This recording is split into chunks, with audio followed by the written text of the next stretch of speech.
Good evening to all of my friends,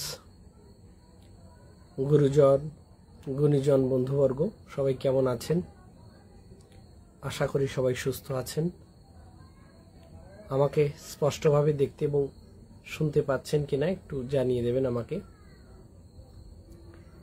আপনারা জানেন আমি এই বিষয়ে আগেই আপনাদের জানিয়ে রেখেছিলাম যে আজকের এই সন্ধ্যায় আমি দুজন ঐতিহাসিক ব্যক্তির জীবন নিয়ে আলোচনা করব। বুঝতেই পারছেন যে তাদের যে বড় জীবন তার সবটা কভার করা সম্ভব নয়, তারপরেও অস্পৃশ্য দলিত সমাজের দুইজন মহাতারকা, দুজন বিরাট নায়কের জীবন সম্বন্ধে যতটুকু বলা সম্ভব ততটুকু বলার চেষ্টা করব। বাকি আপনাদের প্রশ্নের উপর হয়তো অন্য কথাও বলতে পারি। আমাকে স্পষ্টভাবে দেখতে বা শুনতে পাচ্ছেন কিনা একটু জানিয়ে দেবেন। তার মধ্যে একজন ব্রিটিশ ভারতের বিখ্যাত ক্রিকেটার, বলা ভালো বোলার পাল ওয়াঙ্কার বালু, এবং একজন হকি প্লেয়ার এবং গণপরিষদের একজন সম্মানিত সদস্য, ভারতীয় রাজনীতিতে, দলিত রাজনীতিতে অস্পৃশ্য মানুষদের অভিযানে এই দুইজনের ভূমিকা সুবিশাল। তাদের কথাই আজকে আপনাদের কিছুটা বলে শোনানোর চেষ্টা করব। আপনারা অনেকেই জানেন না তাদের জন্য বিশেষ করে, এবং যারা জানেন তারা অবশ্যই তথ্য দিয়ে আমাকে সহায়তা করবেন এই আশা আমি রাখি। আমাকে দেখতে এবং শুনতে পাচ্ছেন কিনা একটু যদি জানিয়ে দিতেন কেউ, তাহলে আমি আজকের যে আলোচনা সেখানে প্রবেশ করার চেষ্টা করতাম। নেটওয়ার্কের কি অবস্থা আমি ঠিক জানি না, আপনারাই হয়তো ভালো বলতে পারেন।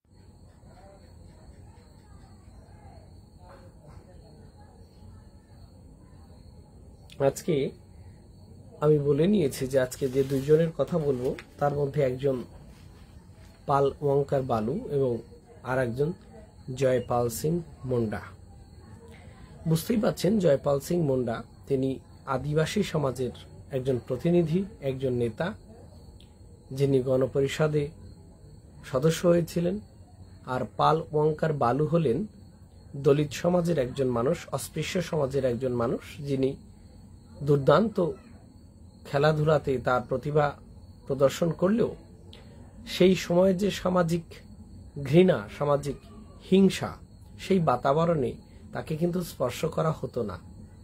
খেলাধুলার সময় যদিও বা তার সঙ্গে দু চারটে কথা বলা হতো, ছোঁয়া খাওয়া একটু হলেও হতো, কিন্তু খেলাধুলোর পরে খেলার ময়দানের বাইরে গিয়ে তাকে কিন্তু সেই সামাজিকভাবে যে সে পিছিয়ে আছে, সে যে অস্পৃশ্য, তাকে পদে পদে মনে করিয়ে দেওয়া হতো। যদিও পরবর্তীকালে তার প্রতিভা এবং সুখ্যাতি এত উচ্চ মানে পৌঁছায় যে মহাদেব গোবিন্দ রানাডের মতো মানুষ তাকে প্রশংসা করেন, তাকে মালা পরিয়ে দেন। সাতারার একটা ঘটনা একটু পরেই বলছি সেটা। বাল গঙ্গাধর তিলক পাবলিক মিটিংয়ে তার প্রশংসা করেন। তিনি খ্রিস্টিয়ান ছিলেন, কনভার্টেড খ্রিস্টিয়ান, আদিবাসী থেকে মুন্ডা সমাজের মানুষ। দুইজনের কথাই বলবো। এবং রাজনীতিতে তাদের যে ব্যাপক প্রভাব আলোচনা খুব একটা হয় না। যারা দলিত রাজনীতি নিয়ে আলোচনা করেন তাদের আলোচনার পরিসরেও এই দুইজন নায়কের কথা খুব একটা উঠে আসে না। এবং যারা অন্য ধারার ইতিহাস চর্চা করেন তারা তো পাত্তাই দেন না বললেই চলে। এই জন্য যে পাঠ্য বই, সেখানে হয়তো আপনারা পাল ওয়াঙ্কার বালু বা জয়পাল সিং মুন্ডার কথা পড়েননি আশা করি, আমার যতটুকু ধারণা। বাকি তো আপনারা আমাকে সংশোধন করে দেবেন আমার কোনো কথা যদি ভুল হয়। পাল ওয়াঙ্কার বালু 1876 সালে তার জন্ম এবং তার মৃত্যু হয়েছিল 1955 সালে। ঐতিহাসিক দাবি অনুযায়ী যেহেতু তিনি ক্রিকেট এই ফিল্ড থেকে উঠে আসা মানুষ, তাই ক্রিকেটের একটা পরিচয় ভারতে আমি সামান্য কয়েকটা কথায় দিয়ে নেওয়ার চেষ্টা করছি, যাতে আমার বলতে এবং আপনাদেরও শুনতে সুবিধে হয়। ঐতিহাসিক দাবি অনুযায়ী ভারতে প্রথম ক্রিকেট খেলা গুজরাটের খাম্বাত উপকূলে 1721 সালে প্রথম দেখা যায়। তার আগে ভারতে ক্রিকেট খেলার ইতিহাস নেই। এবং সেখানে ক্রিকেট খেলছিলেন ব্রিটিশ থেকে আগত জাহাজের যারা যাত্রী তারা খেলেছিলেন তাদের বিনোদনের জন্য। বুঝতেই পাচ্ছেন, রামচন্দ্র গুহ রচিত একটি বিখ্যাত বই a corner of a foreign field the Indian history of British sport বইতে তিনি লিখেছেন যে ইংল্যান্ডের বাইরে প্রথম কোথাও যখন ক্রিকেট ক্লাব হয় সেটা হয়েছিল কলকাতাতে, এবং সেটা হয়েছিল 1792 সালে। কলকাতায় প্রথম ক্রিকেট ক্লাব তৈরি হয়, যেটা ইংল্যান্ডের হয়েছিল। বুঝতে পারছেন, এটা একটা বড় ঘটনা, কেননা 1792 তার মানে অষ্টাদশ শতকের শেষ দিকে। এই সময় কাদের কথা মনে পড়বে? এই সময় আপনাদের রামমোহন রায়ের কথা মনে পড়বে, 1772 সাল নাগাদ যার জন্ম, এবং আরেকটু ওই সময় বা এক বছর পরে প্রিন্স দ্বারকানাথ ঠাকুরের জন্ম। 1825 মুম্বাইতে বড় ক্রিকেট ম্যাচ শুরু হয়, এর আগে কিন্তু হয়নি। ভারতে প্রথম মুম্বাইতে 1825 সালে বড় করে ক্রিকেট ম্যাচ শুরু করলো। বোম্বের ধনী ব্যবসায়ী পার্সিরা প্রথম এ খেলায় মজে ওঠে। পার্সিরা কেন মজে উঠলেন? তাদের টাকা পয়সা ছিল এবং তারা এই দেশে থাকলেও অন্যান্য সংস্কৃতির দ্বারা তারা প্রভাবিত ছিলেন। 1848-এ পার্সি যুবকেরা মুম্বাইতে ওরিয়েন্টাল ক্রিকেট ক্লাব তৈরি করে ক্রিকেট খেলাটা শুরু করেন। কত সালে? 1848। বুঝতে পারছেন, জ্যোতিবা ফুলের নাম আপনারা যারা জানেন, এই সময় মাতা সাবিত্রীবাই ফুলের কর্মকাণ্ড, গুরুচাঁদ ঠাকুরের জন্ম, এই যে এই সময়টাতে ঘটছে। আলভা এডিসন যিনি লাইটের আবিষ্কার করেছেন, বাল্বের, তার জন্ম এই সময়টাতে হচ্ছে। পৃথিবীর বিভিন্ন প্রান্তে বিভিন্ন ঘটনা ঘটছে, ভারতেরও বিভিন্ন প্রান্তে।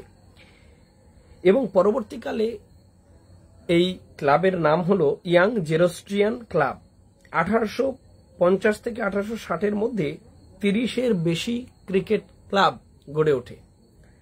টুর্নামেন্টে বিরাট পুরস্কারের প্রভাবে হিন্দুদেরকেও আকর্ষণ করে ক্রিকেট খেলা। যে যদি কোনো টুর্নামেন্টে কোনো টিম জিতে যেত, তার একটা ব্যাপক সম্মান তৈরি হতো এবং ব্যাপক পুরস্কার, সামাজিক একটি সম্মান বেড়ে যেত, যার জন্য এখানকার যে হিন্দু মানুষজন তাদেরও কিন্তু মনে প্রভাব বিস্তার করে ফেলেছিল cricket. 1877 Elphinstone High School Marathi ছাত্ররা হিন্দু ক্রিকেট টিম তৈরি করে। এই প্রথম হচ্ছে হিন্দু ক্রিকেট টিম 1877 সালে।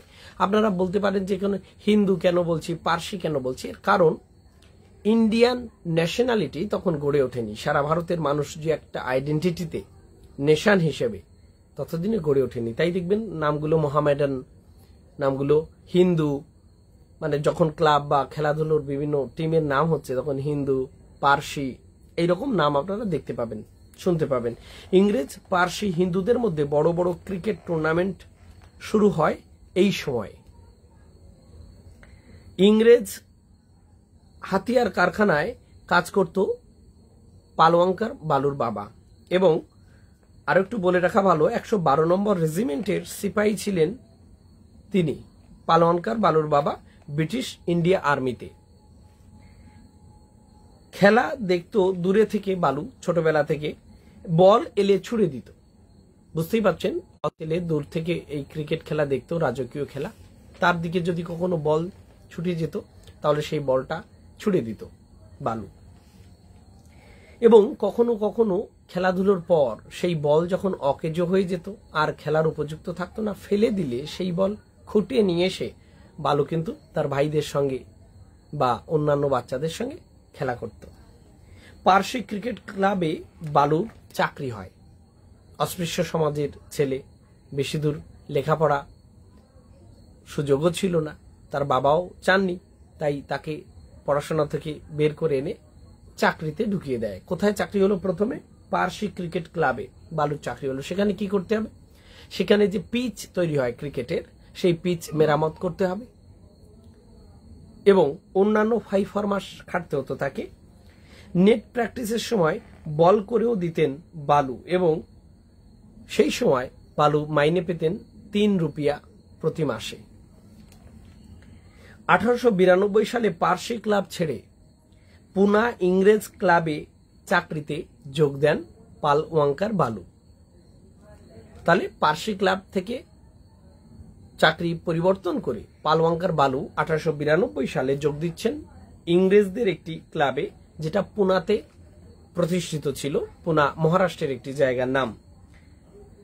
এবং এই সময় তার মাইনে হয় প্রতি মাইনে 4 টাকা, 4 রুপি বলা ভালো। পিচ মেরামত, নেট কাঠামো তৈরি করা ইত্যাদি বিভিন্ন টুকটাক কাজ করতেন সেই সময়। ব্রিটিশ ব্যাটসম্যান টসের জন্য বল করতেন তিনি, কেউ যখন না থাকতো সেখানে, এবং ডেকে বল করতে বলতেন এই ব্রিটিশ ব্যাটসম্যান। এবং বল একদিন যখন কেউ ছিলেন না ব্রিটিশ মানুষজন, তখন সবাই একটু শেয়ার করুন, না হলে আর অন্যরা দেখবেন কি করে। আচ্ছা, ধন্যবাদ রূপা সাহা, ঠিকাদার দিদি। এইবার তাহলে যখন কেউ ছিলেন না একদিন বোলাররা, তখন এই ট্রস তিনি বালুকে ডাকলেন এবং বালুকে ডেকে বললেন যে তুমি বল করো। তো 6টা বল করেছিল বালু, তার মধ্যে 2টো বলে স্ট্যাম্প আউট হয়ে গেছিলেন। পাল ওয়াঙ্কার বালুর বলে ব্রিটিশ ব্যাটসম্যান আউট হয়ে যান। হরিবল আমার প্রিয় একজন মানুষ, গৌরাঙ্গ বিশ্বাস ভাই, কেমন আছো? আমার সম্মান ভালোবাসা গ্রহণ করো। আজকে একটি অন্য বিষয়ে কথা বলছি। ভারতীয় যে ক্রিকেটের যে প্রচলন এবং সেই সময় অস্পৃশ্য সমাজের একজন যে বিশ্বমানের খ্যাতি তিনি লাভ করতে পেরেছিলেন, এবং একজন আদিবাসী সমাজের মানুষ, ভারতের যে সংবিধান সভা, সংবিধান নির্মাণে তার যোগদান ছিল এবং রাজনীতিতে তার কি প্রভাব, সেই সম্বন্ধে আজকে আলোচনা। প্রথম চরিত্রের নাম পাল ওয়াঙ্কার বালু। বালুর করা 6টি বলে ট্রস সাহেব তিনি 2টিতেই আউট হয়ে যান, স্ট্যাম্প আউট হিট হয়, এবং 3টে কষ্টে স্পর্শ করেন এবং একটি ঠিক মতো হিট করে খেলতে পারেন টস। এরপর নিয়মিত বল করার সুযোগ পেয়ে গেলেন পাল ওয়াঙ্কার বালু। এরপরে তার জীবনে একটা বিরাট মোড় আসে বালুর জীবনে। জি গ্রেগ ব্যাটসম্যান যখন পুনায় আসেন ইংল্যান্ড থেকে, তিনি বলেন যতবার আউট করবেন তাকে বোলার বালু, ততবার 8 আনা করে পাবেন বালু। তার মানে তিনি 4 টাকা রুপি পাচ্ছেন মাসে এই সময়। একবার যদি আউট করা যায় তাহলে 8 আনা পাবে, 2বার যদি আউট করতে পারে তাহলে 1 রুপি পাবে, 4বার আউট করতে পারে 2 রুপি পাবে। তো এইরকম চুক্তিটা হয়ে গেল। পুনায় একটি হিন্দু ক্লাব তার নাম শুনে তখন ইউরোপীয়দের আউট করার জন্য বালুকে তাদের টিমে নিতে চাইল। পুনায় একটা হিন্দু ক্লাব, এবং ক্লাবের সদস্যরা 2 ভাগে ভাগ হয়ে গেল। একদল অস্পৃশ্য দলিত বালুকে টিমে নিতে চাইল, আর একদল নিতে চাইল না। কেন? সেই সময়কার যে ঘৃণার বাতাবরণ সেখানে। প্রধানত তেলুগু দেশের মানুষ যারা, অন্ধ্রপ্রদেশ অঞ্চলের যে সমস্ত মানুষ, তারা বালুকে টিমে নিতে চাইলেন, এবং মারাঠা স্থানীয় ব্রাহ্মণ যারা, তারা কিন্তু বালুকে নিতে চাইল না। সেই সময় উচ্চ বর্গ এবং উচ্চ শ্রেণীর মানুষেরাই খেলবেন, সেটাই স্বাভাবিক, যেহেতু বালু অস্পৃশ্য দলিত। সেই জন্য ভালো আছি দাদা, তুমি কেমন আছো? আমি খুব ভালো আছি গৌরাঙ্গ বিশ্বাস ভাই, খুব ভালো আছি। এটা জেনেও খুব ভালো লাগছে। তেলুগু সদস্যরা নেওয়ার পক্ষে ছিলেন। আমি আগেই বলেছি, জি গ্রেগ একটি সাক্ষাৎকারে বলেন বালুকে না নেওয়াটা মূর্খতা। মানে বিভিন্ন সেই সময় তো সংবাদপত্রে সাক্ষাৎকারে বললেন জি গ্রেগ, একজন ব্যাটসম্যান ব্রিটিশ, হিন্দু ক্লাবে নেওয়া হলেও ময়দানের বাইরে তাকে ছোঁয়া হতো না, এবং অন্যরা যখন চিনে মাটির কাপে চা খেতেন সেই সময় বালুকে দেওয়া হতো মাটির ভাঁড়। তিনি যে থালায় খাবার খেতেন সেটা তাকেই পরিষ্কার পরিচ্ছন্ন করতে হতো, ধুতে হতো তাকে, তারা একসঙ্গে বসে খেতেন না। গ্রাউন্ডে হাত মুখ ধুতে যদি কখনো জলের প্রয়োজন হতো পাল ওয়াঙ্কার বালুর, তখন একজন অচ্ছুত ছেলে কেটলিতে করে জল দিত। সমাজের যারা উচ্চবর্গ উচ্চ শ্রেণীর মানুষ, তারা কিন্তু তাকে জল দিয়ে সাহায্য করতেন না। লাঞ্চও আলাদা তাকে করতে হতো, দুপুরের খাবারটা। সাতারাতে একবার ইংরেজ জিমখানার সঙ্গে খেলায় ইচ্ছে করে পিচ খারাপ রাখে ইউরোপীয়রা, যাতে বালু ভালো করে বল না করতে পারে। তাও বালুর স্পিনে কুপকাত হয় ব্রিটিশ টিম ব্যাটসম্যানরা। একাই 7টি উইকেট নেয়, অর্থাৎ বালু একাই বল করে 7টা উইকেট ফেলে দেয়। বালুর জন্য ম্যাচ জিতে যায় সেবার হিন্দু টিম। হাতিতে চড়িয়ে ঘোরানো হয় সাতারায় সম্মান প্রদর্শনের জন্য পাল ওয়াঙ্কার বালু দলিত অস্পৃশ্য ছেলেটিকে হাতিতে করে পুরো সাতারা ঘোরানো হচ্ছে, জয়ধ্বনি করা হচ্ছে। সে এক রাজকীয় পরিবেশ, একটা দলিতের কপালে সে সময় এটা কল্পনা করাও অসম্ভব ব্যাপার। মালা পরানো হলো বালুকে এবং মালা পরালেন মহাদেব গোবিন্দ রানাডে। এই ফাঁকে বলে রাখি, মহাদেব গোবিন্দ রানাডা একজন সমাজ সংস্কারক, বুদ্ধিজীবী এবং তারই রাজনৈতিক শিষ্য হলেন গোপাল কৃষ্ণ গোখেল। এই গোপাল কৃষ্ণ গোখেলের শিষ্য হলেন রাজনৈতিকভাবে মোহনদাস করমচাঁদ গান্ধী বা গান্ধীজি। তিনি বোঝান যে খেলার সঙ্গে খেলার বাইরেও যেন হিন্দু টিম বালুকে সম্মান করেন, বুকে টেনে নেন ভাই বলে, অর্থাৎ যাতে এই অস্পৃশ্যতা না থাকে তার জন্য মহাদেব গোবিন্দ রানাডে তিনি চেষ্টা করেন। গোবিন্দ রানাডে একজন বিচার বিভাগের মানুষ এবং তার অন্যান্য অবদান আছে।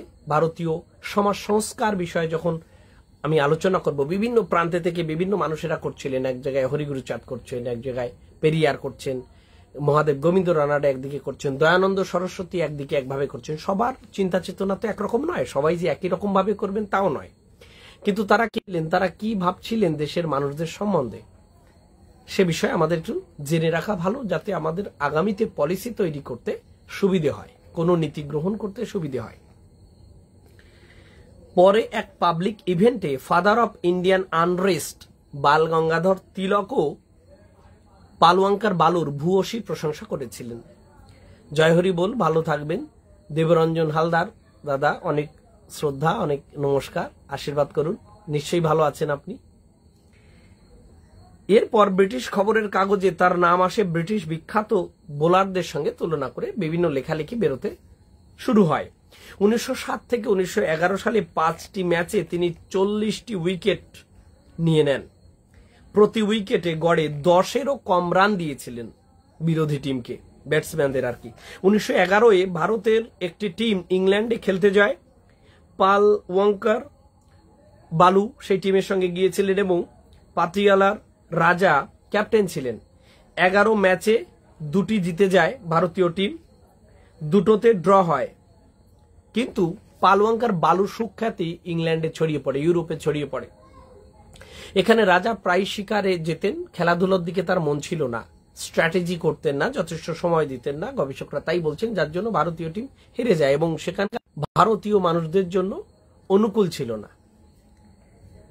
114টি উইকেট নেন তিনি। ফিল্ডিং ভালো হলে 150 উইকেট তিনি নিতে পারতেন। সোর্স অফ ইন্সপিরেশন হয়ে ওঠেন তখন শত শত দলিত মানুষদের, এমনকি ডক্টর আম্বেদকরও সেই সময় এই পাল ওয়াঙ্কার বালুর প্রশংসক হয়ে ওঠেন, গুণগ্রাহী হয়ে ওঠেন। এরপরে আসি পাল ওয়াঙ্কার বালুর রাজনীতি। আজকের আলাপ অতি সংক্ষিপ্ত হবে। তাহলে পাল ওয়াঙ্কার বালু এই দলিত সমাজ থেকে এই ধরনের আন্তর্জাতিক স্তরে যার সুখ্যাত ছড়িয়ে পড়ে, তার রাজনৈতিক চিন্তা চেতনা কি ছিল এবং রাজনীতিতে তার অংশগ্রহণটা কেমন ছিল।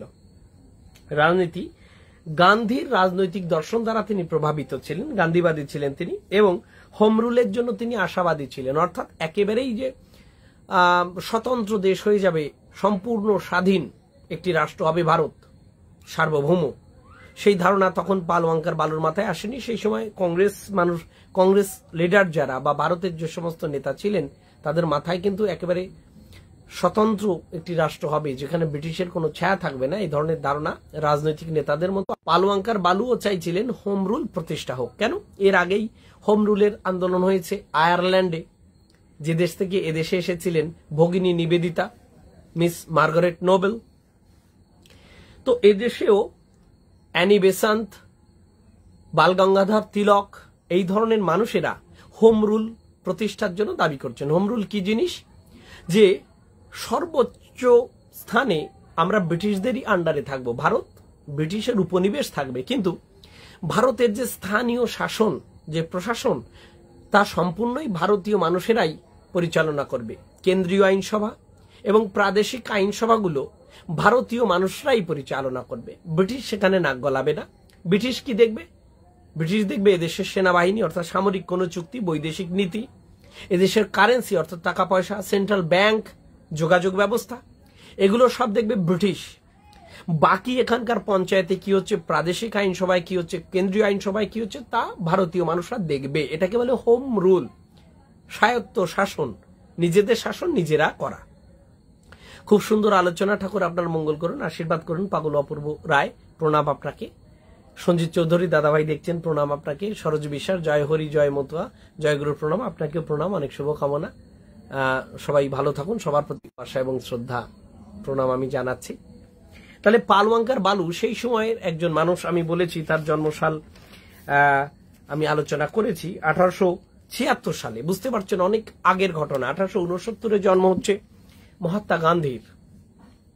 1891 বা 93 এই সাল নিয়ে ডক্টর আম্বেদকরের এই জন্মসাল নিয়ে কিছুটা বিতর্ক আছে। সেই সময় 1846 থেকে 48 এই সময় গুরুচাঁদ ঠাকুর জন্মাচ্ছেন। আগেও বলে এসেছি সেই সময় যে তারা কে কোথায় কি করছিলেন। তাহলে রাজনৈতিকভাবে তিনি ছিলেন গান্ধীবাদী, তিনি হোম রুলের দাবি করছিলেন। 1932 সালে সেপারেট ইলেকটোরেটের বিরোধিতা করেছিলেন পাল ওয়াঙ্কার বালু।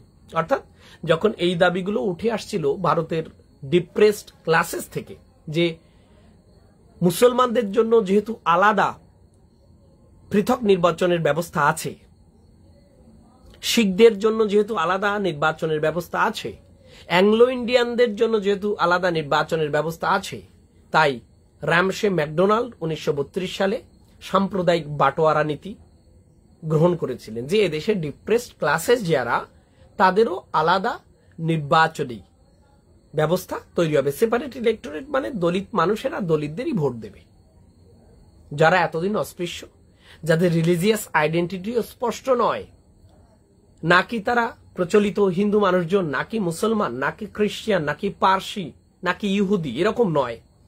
জয় হরি বল, কেমন আছেন দাদাভাই? আমি খুব ভালো আছি। সঞ্জিত চৌধুরী দাদাভাই, আপনি আমার প্রণাম গ্রহণ করুন, আশীর্বাদ করুন।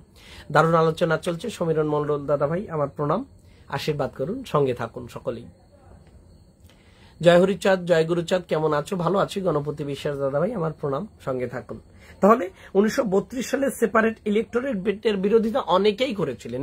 এক্ষুনি আরেকজনের নাম বলবো, তিনি দক্ষিণ ভারতের একজন দলিত নেতা এবং অনেক বড় মাপের নেতা। যদিও এদের কথা আলোচনা হয় না, যারা তথাকথিত দলিত বিষয়েও রাজনৈতিক চর্চা করেন, তারা পাল ওয়াঙ্কার বালুর কথা, জয়পাল সিং মুন্ডার কথা, আরো রাজার কথা, এদের কথা আসে না। সাউথ ইন্ডিয়ান তামিলনাড়ুর একজন বড় নেতা, তার কথাও বলবো। তিনিও সাইন করেছিলেন একটা প্যাক্ট, রাজা মুঞ্জে প্যাক্ট। সেই প্যাক্টেরই উত্তরসূরি হচ্ছেন গিয়ে আমাদের যে পুনা প্যাক্ট, সেই প্যাক্টের আগের কথা আমি বলছি। তিনি রাজা মুঞ্জে চুক্তিতে স্বাক্ষর করেন। মিলাই চিন্না থাম্বি পিল্লাই রাজা 1883 সালে যার জন্ম এবং 1943 সালে যার মৃত্যু হয়েছিল এই রাজা। জয় হরিচাঁদ, সঙ্গীতা দিদি, জয় হরিচাঁদ, সঙ্গে থাকুন, প্রণাম আমার। খুব সুন্দর আলোচনা, অনেক ধন্যবাদ, সঙ্গে থাকুন সবাই। তামিলনাড়ুর একজন দলিত রাজনীতিবিদ, অ্যাক্টিভিস্ট, এবং তিনি একটা রাজনৈতিক দলও করেছিলেন, তিনি এমএলএ হয়েছিলেন, অনেক বড়। এগুলো আপনাদের সব জয়ের কাহিনী, শুধু পরাজয়ের কাহিনী না, অনেক জয় আছে, একটু খুঁজে দেখতে হবে। আপনার নেই, তাতে আশা ভরসা সাহস বাড়বে, বই কমবে না।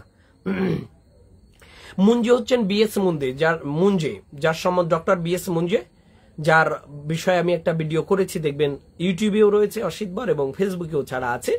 হিন্দু মহাসভার একজন বড় নেতা, তিনি প্রেসিডেন্টও ছিলেন যতদিন না সাভারকার এসে প্রেসিডেন্ট হচ্ছেন বা প্রেসিডেন্ট এর পদ হস্তান্তর করেছিলেন।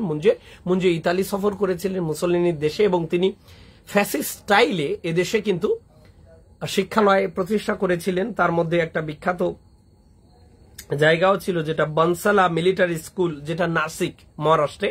ফ্যাসিস্ট কায়দায় তিনি এই দেশের রাজনীতিকে পরিচালিত করতে চেয়েছিলেন। তো এই মুঞ্জের সঙ্গে ওদিকের যে রাজা MS রাজা, তার স্বাক্ষর হয়েছিল। সেই স্বাক্ষরে তিনি কি করেছিলেন, যে সেপারেট ইলেকটোরেটের দরকার নেই, দলিতদের জন্য আলাদা নির্বাচনী ব্যবস্থার দরকার নেই, বরঞ্চ সংরক্ষণের ব্যবস্থা করা হোক, যে বেশি করে তারা জেনারেল ইলেকশনেই যোগদান করবে। বর্ণ হিন্দুর সঙ্গে উচ্চবর্গ, উচ্চ শ্রেণীর যে হিন্দু যে পরিচয় তখন গড়ে উঠছে, হিন্দু পরিচয় তখন আস্তে আস্তে গড়ে উঠছে। হিন্দু একটা আমব্রেলা কনসেপ্ট এক্ষেত্রে, যে বহু জনগোষ্ঠী। হিন্দু কারা, এইরকম একটা ধারণা সেই সময় তৈরি হচ্ছে, যারা পার্সি নয়, যারা ইহুদি নয়, যারা খ্রিস্টিয়ান নয়, যারা মুসলমান নয় বা বহির্ভারতীয়, কোনো ধর্ম বা ভাবধারার দ্বারা প্রভাবিত না হয়ে ভারতের কোনো ধর্ম বা কোনো দর্শন বা কোনো ভাবধারার দ্বারায় যাদের জীবন পরিচালিত হচ্ছে, তাদের এক কথায় একটা বড় আইডেন্টিটি তাদের তৈরি হচ্ছে হিন্দু বলে। এই বড় আইডেন্টিটির মধ্যে শিখ ও চলে যাবে, হিন্দু ম্যারেজ অ্যাক্টে যখন যাবেন আপনারা, শিখ, জৈন, বৌদ্ধ, বৈষ্ণব, শাক্ত, শৈব, গানপত্য, আর যা যা আছে, মতুয়া, লিঙ্গায়ত, বীরশৈব বা লিঙ্গায়ত, সারনা, আরো যে সমস্ত ছোটখাটো, এই অর্থে যে লোক সংখ্যা, অনুসারী সংখ্যা, সেই অর্থে বলছি, তাদের সবাইকে এক কথায় হিন্দু আমব্রেলার মধ্যে ধরা হয়। এখনো সেইভাবেই চলছে। আমি হিন্দু, কোন অর্থে হিন্দু, যে আমব্রেলা একটা তৈরি করা হলো, যে এর মধ্যে সবাই একটা বড় আইডেন্টিটি লাভ হলো, সেটাকে হিন্দুইজম বলা হয়। হিন্দুত্ব আলাদা একটা ধারণা, হিন্দুত্ব এবং হিন্দুইজম এই দুটোর মধ্যে তফাৎ আছে। এই বিষয়ে কোশ্চেন থাকলে আমি পরে আবার আলোচনা করব, যদি আপনাদের কোনো জিজ্ঞাসা থাকে। হিন্দু শব্দ নিয়ে দেখেছি খুব জাগলিং চলে, শব্দ নিয়ে টানা হেঁচড়া চলে, কিন্তু পরিভাষাটা একটু জানতে হবে যে আইনের দিক থেকে কি বলা আছে, শাস্ত্রীয় দিক থেকে কিছু আছে কিনা, ঐতিহাসিকভাবে এর কোনো তাৎপর্য আছে কিনা, এটা একটু বুঝে নেওয়ার দায় আমাদের আছে খানিক।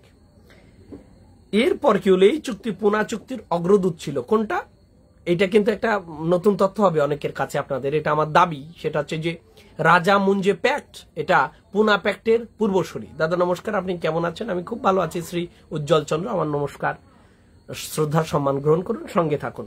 সম্ভব হলে আপনারা এটাকে একটু ছড়িয়ে দিতে পারেন আলোচনাটা। কেন এই ধরনের আলোচনা আমি বাংলায় শুনিনি তেমন, বা অন্যান্য ভাষাতেও খুব ডিটেলস নেই এই বিষয়গুলো। এমসি রাজা অল ইন্ডিয়া ডিপ্রেসড ক্লাসেস অ্যাসোসিয়েশনের প্রেসিডেন্ট ছিলেন সেই সময়। বুঝুন, অল ইন্ডিয়া ডিপ্রেসড ক্লাসেস অ্যাসোসিয়েশনের প্রেসিডেন্ট ছিলেন এমসি রাজা, যার কথা একটু আগে বলেছি। পৃথক নির্বাচনের পরিবর্তে তিনি রাজনৈতিক সংরক্ষণে আস্থাশীল ছিলেন। এই রাজনৈতিক সংরক্ষণ কোথায় আছে এইটা নিয়েও একটু বিতর্ক হয়। যেমন সংবিধানের বর্তমান যে সংবিধান এবং অরিজিনাল যে সংবিধান, অরিজিনাল মানে প্রথম মানে একেবারে গৃহীত হয়েছিল 1950 সালে 26শে জানুয়ারি, সেই সময় যে আর্টিকেল ছিল 330 এবং 332, 330-এ লোকসভা এবং 332-এ বিধানসভায় যে এসসি এবং এসটিদের, শিডিউল কাস্ট এবং শিডিউল ট্রাইব মানুষদের জন্য কিছু সিট সংরক্ষিত আছে, এখনো আছে। সেটা ছিল 10 বছরের জন্য, কিন্তু পরবর্তীকালে পার্লামেন্টে সময় বাড়িয়ে বাড়িয়ে বাড়িয়ে বাড়িয়ে এখনো আছে। কিন্তু শিক্ষা এবং চাকরির ক্ষেত্রে যে সংরক্ষণ ছিল, যেমন আর্টিকেল 15-4, আর্টিকেল 16-4 ধারা উপধারা বলছি, এই আর্টিকেল 15-16 এগুলো ফান্ডামেন্টাল রাইট, যেটা পার্ট 3-র মধ্যে আছে সংবিধানের, অধ্যায় 3 এবং ধারা 15-16, এইগুলোর কোনো টাইম বেঁধে দেওয়া হয়নি, সময়সীমা যে এত বছর ধরে চলবে, এমনটি নয়, ভাবা হয়নি কখনো। এবং ফান্ডামেন্টাল রাইটের বিরুদ্ধে যদি কোনো আইন পার্লামেন্টে আসে, তাহলে সেটা একেবারে খারিজ হয়ে যায় আর্টিকেল 13 অনুযায়ী। এই জন্য দেখবেন সংবিধান সংশোধনী ভারতের 368 ধারায় আছে, পার্লামেন্ট চাইলে সংশোধন করতে পারে। আবার আর্টিকেল 13-তে লেখা আছে যদি কোনো আইন বা কোনো বিল, কোনো অ্যাক্ট যদি 13-র বিরুদ্ধে যায়, অর্থাৎ ফান্ডামেন্টাল রাইটের বিরুদ্ধে যায়, মৌলিক অধিকারের বিরুদ্ধে যায়, তাহলে সেটা আপনা আপ খারিজ হয়ে যায়। কেন? রিভিউ করে সুপ্রিম কোর্ট। আর আমাদের যে সংবিধান আছে, সেই সংবিধানের গার্জিয়ান বা অভিভাবককে সুপ্রিম কোর্ট। এই নিয়ে অনেক টানা হ্যাচড়া চলেছে, আর্টিকেল 31 নিয়ে, 19-এর কিছু ধারা নিয়ে, সম্পত্তির অধিকার অরিজিনালি যেটা ছিল। এবার এদেশে সম্পত্তির অধিকার এটাই দেওয়া হয়েছিল রাজন্য বর্গদের, জমিদারদের, যে আপনাদের যে সম্পত্তি আছে সেটা আপনাদেরই থাকবে, আর যদি সরকার নিতে হয় তাহলে উপযুক্ত জরিমানা দিয়ে নেবে, ক্ষতিপূরণ দিয়ে নেবে। আবার স্বাধীনতা সংগ্রামের সময় অনেকেই লড়াই করছিলেন, বিশেষ করে জওহরলাল নেহেরু, তার কন্যা এবং অন্যান্য যারা বামপন্থী চেতনার মানুষ, সমাজতান্ত্রিক চেতনার মানুষ, তারা ভেবেছিলেন যে জমিদারের যে সম্পত্তি, রাজার যে সম্পত্তি, সেটা সাধারণের মধ্যে বন্টন করে দেওয়া হবে। তাহলে দেশীয় রাজন্যদের যুক্ত করা হয়েছিল এই বলে যে আপনাদের সম্পত্তি বিষয়ে আপনারা নিশ্চিত থাকুন। অথচ এদেশের যারা সর্বহারা মানুষ, দলিত শ্রেণীর মানুষ, দলিত বর্গের মানুষ, তাদের বলা হয়েছিল যে আপনাদের জমি দেওয়া হবে। তাহলে এখন কি হবে? আবার আর্টিকেল 31-এ এই ছিল যে সম্পত্তির অধিকার মৌলিক অধিকার। তার জন্য এটা শিডিউল 8টা যে শিডিউল ছিল সংবিধানে, তার মধ্যে 9তম শিডিউলে প্রথম সংবিধান সংশোধনেই 51-তেই এই ধারাটাকে একেবারে 9ম শিডিউলে ফেলে দেওয়া হলো এবং এইটা রিভিউ করা হয়নি। মানে রিভিউ করা যাবে না, সুপ্রিম কোর্ট রিভিউ করতে পারবে না, এইরকম একটা ধারা নিয়ে আসেন জওহরলাল নেহেরু, যাতে তার এই গরিব জনতার মধ্যে সম্পত্তি বিলি করতে সুবিধে হয়। আর এই নিয়ে একটা বড় বাধার সম্মুখীন হয়েছিল আপনারা জানেন 1973 সালের কেশব আনন্দ ভারতী মামলা। তার আগে সন্তোষী প্রসাদ মামলা আছে, গোলকনাথ শর্মা মামলা আছে। আজকে যদিও সেই সুপ্রিম কোর্টের যে ভার্ডিক্ট এবং মামলা নিয়ে আলাপ করব না, অন্যদিন বলবো। বিষয়টা অনেক জটিল, অনেক জটিল। এত বড় একটা রাষ্ট্র, এত মানুষকে নিয়ে চলা, দেখবেন আমাদের পরিবারে হয়তো 2জন 4জন মানুষ, 6জন মানুষ, তাই নিয়ে আমাদের চলতে সুবিধে হয়। কার কি দাবি, কার কি কর্তব্য, তাই নিরূপণ করতে গিয়ে আমরা হিমশিম খাই। তাহলে এত বড় একটা দেশ কোন পদ্ধতিতে চলবে? সবাই যে একমত হবেন না, সবার স্বার্থ আলাদা হবে, আলাদা আলাদা বর্গ, আলাদা আলাদা শ্রেণী, আলাদা আলাদা ধর্ম, আলাদা আলাদা গোষ্ঠী, সেটা নিয়ে চলা খুব কঠিন। তো যে কথায় আসছিলাম, তন্ময় ঘোষ, জয় শ্রীকৃষ্ণ, জয় শ্রী হরিচাঁদ। হ্যাঁ তন্ময় ঘোষ, আপনাকে শ্রদ্ধা, সম্মান, ভালোবাসা, সঙ্গে থাকুন। তন্ময় ঘোষ, জয় হরি বল, জয় হরি বল, আপনি সঙ্গে থাকুন। তাহলে পৃথক নির্বাচনের যে ধারণাটা, সেটা MS যিনি রাজা তিনিও বিরোধ করলেন, এবং পালওয়াঙ্কার বালু, দলিত শ্রেণীর মানুষ, দুইজনেই দলিত, একজন ক্রিকেটার প্রধান পরিচয়, তারপরে তিনি রাজনীতিবিদ, আর একজন রাজনীতিবিদ, পুরোপুরি রাজনীতিবিদ, তামিলনাড়ুর মানুষ একজন। পৃথক নির্বাচনের পরিবর্তে তারা কি করলেন? সংরক্ষণের প্রতি আস্থাশীল ছিলেন, এবং ডক্টর আম্বেদকরও প্রথম থেকেই একেবারে পৃথক নির্বাচনের প্রতি আস্থাশীল ছিলেন না। তারও পরিবর্তন হয়েছিল এই পৃথক নির্বাচনী ব্যবস্থা বা সেপারেট ইলেক্টোরেটের ধারণা নিয়ে। তা আজকের আলোচনার বিষয় না, পুনা প্যাক্ট যেদিন একেবারে আলোচনা করব, সেদিন এই বিষয়গুলোর কোন দিয়ে আলোচনা করার চেষ্টা করব, আপনাদের সঙ্গে পাবো আশা রাখি। মুঞ্জে অল ইন্ডিয়া হিন্দু মহাসভার প্রেসিডেন্ট ছিলেন। এরপরেই হবেন সাভারকার, চলে আসবেন সভাপতিত্ব করতে। সাভারকারেরও গুরুত্বপূর্ণ রচনা আছে, বই আছে, তা ধরে ধরেও কখনো আলোচনা করব। রাজা বালু এবং যোগেন্দ্রনাথ মন্ডল ধর্ম পরিবর্তন বা কনভার্সন, যে রিলিজিয়াস কনভার্সন যেটা, তার কিন্তু বিরোধিতা করেছিলেন। এই পয়েন্টটা আপনারা মাথায় রাখতে পারেন। পালওয়াঙ্কার বালু, MS রাজা তামিলনাড়ুর, পালওয়াঙ্কার বালু উত্তর পশ্চিম ভারতের, আর যোগেন্দ্রনাথ মন্ডল পূর্ব ভারতের। এরা তিনজনই এই বিষয়ে একমত ছিলেন যে তাদের যে ধর্মীয় পরিচয় সেই সময় সমাজে ছিল, এটা পরিবর্তন করবেন না তারা, অর্থাৎ হিন্দু আইডেন্টিটির মধ্যেই তারা থাকবেন। এটা বুঝতে হবে। যোগেন্দ্রনাথ মন্ডল মনে করতেন যে ধর্ম পরিচয় পরিবর্তন করা, ধর্মান্তরণ ঘটানো অঙ্গহানির সমান। পালওয়াঙ্কার বালু বলেছিলেন যে ধর্ম পরিবর্তন একটি আত্মঘাতী সিদ্ধান্ত, এবং MS রাজার কথাও বলেছি যে তিনিও এর পক্ষে ছিলেন না, তিনিও বিরোধ করছিলেন। কিন্তু আম্বেদকর এক্ষেত্রে অন্য চিন্তা চেতনা রাখতেন যে প্রয়োজনে ধর্ম পরিবর্তন করা উচিত। যেখানে স্বাধীনতার প্রশ্ন, ডিগনিটির প্রশ্ন, মর্যাদার প্রশ্ন, সেখানে ধর্ম পরিচয়টা করা উচিত। ধর্মকে এইভাবে কঠিন রিজিড স্তরে দেখা উচিত নয় বলেই মন্তব্য করতেন ডক্টর আম্বেদকর। আমি 4জন বড় বড় মানুষের দৃষ্টিকোণ আপনাদের বলে রাখলাম।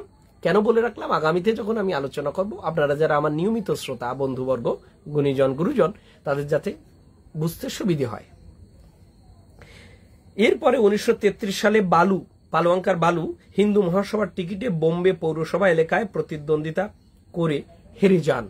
আপনারা জানেন 1935 সালের ভারত শাসন আইন এবং 1937 সালে আম্বেদকরের বোম্বে ওই অঞ্চল, তার যে পদ হলো প্রদেশে, সেখানকার প্রাদেশিক আইনসভার বিরোধী নেতা হয়ে উঠলেন তিনি সেই সময় 37 থেকে। তারপর তো একটা আলোচনা আছে ডক্টর আম্বেদকরের জীবন বা এই সম্বন্ধে তার রাজনৈতিক জীবন যখন আলোচনা করব, বা যোগেন্দ্রনাথ মন্ডলের বিষয়ে যখন আলোচনা করব, তখন হয়তো এই দৃষ্টিকোণগুলো উঠে আসবে, আরো ডিটেলস আসবে রাজনৈতিক কথাগুলো। অনুজ কুমার, জয় হরি বল, জয় হরি বল। অনুজ কুমার, প্রণাম এবং শ্রদ্ধা গ্রহণ করুন, সঙ্গে থাকুন। সম্ভব হলে আপনারা আলোচনা দিতে পারেন, যাতে আরো বেশি মানুষ এই বিষয়ে মতামত রাখতে পারেন, তাদের দৃষ্টিকোণগুলো তুলে ধরতে পারেন, আমরা সমৃদ্ধ হব। 1955 সালে মৃত্যু হয়। আপনারা জানেন ডক্টর আম্বেদকরের মৃত্যু হয়েছিল 1956 সালে 6 ডিসেম্বর। 6 ডিসেম্বরের বাবরি মসজিদ যে ধ্বংসের ঘটনা, সেটাও আছিল, সেটা অন্য বিষয়। হিন্দুস্তান টাইমস এই বিষয়ে একটি লেখা প্রকাশ করেছিল 16 সেপ্টেম্বর। ইন্ডিয়াস ফার্স্ট দলিত ক্রিকেটার পালওয়াঙ্কার বালু fought against caste barriers on the field and off it। এই লেখাটা আপনারা পড়তে পারেন। মানে আরো যারা বিস্তারিত জানতে চান এই সম্বন্ধে, তারা আরো জানতে পারেন। সেটা হচ্ছে প্রশান্ত কিদাম্বি, প্রশান্ত কিদাম্বির রচিত from disdain to heroes, the journey of two Dalit brothers in India's first cricket team. এর ভাই বালু কখনো কোনো টিমের দলপতি হননি, ক্যাপ্টেইন হননি। কেন? তার অস্পৃশ্যতার কারণে। কিন্তু তার ভাই, তার একটি ভাই বিঠল, পালওয়ানকর বিঠল, তিনি কিন্তু ক্রিকেট টিমের ক্যাপ্টেইন হয়েছিলেন। এবং মুসলমান এবং ইউরোপীয় টিম, আগেই বলেছি কেন মুসলমান টিম বলছি, ইউরোপীয় টিম বলছি, আমার আগের আলোচনাটুকু শুনলে বুঝতে পারবেন, তাদের হারিয়েছিলেন ক্রিকেটে।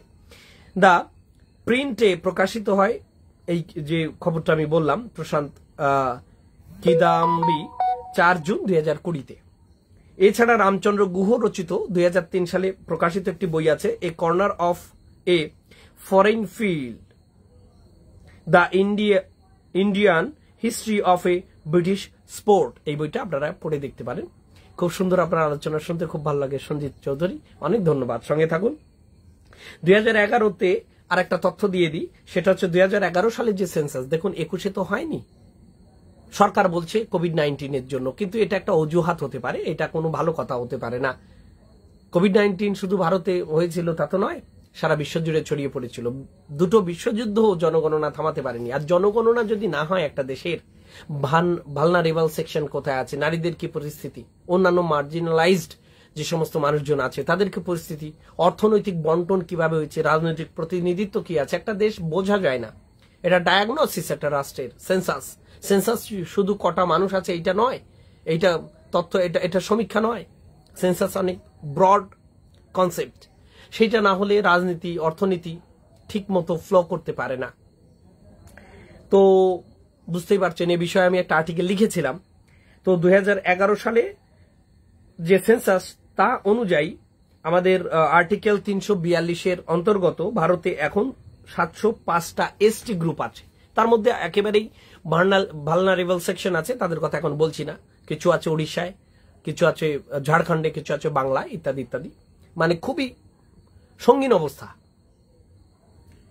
এবং এসসি যেটা আছে, এসসি শিডিউল কাস্ট গ্রুপ আছে 1100-এর উপরে, এবং সেটা ভারতের 16.6% এবং এসটি 8.6%। একজনের কথা বলা হলো, আমি আগেই বলেছিলাম যে আজকের আলোচনা অতি দীর্ঘ হবে না, অর্ধেকটা হয়ে গেল।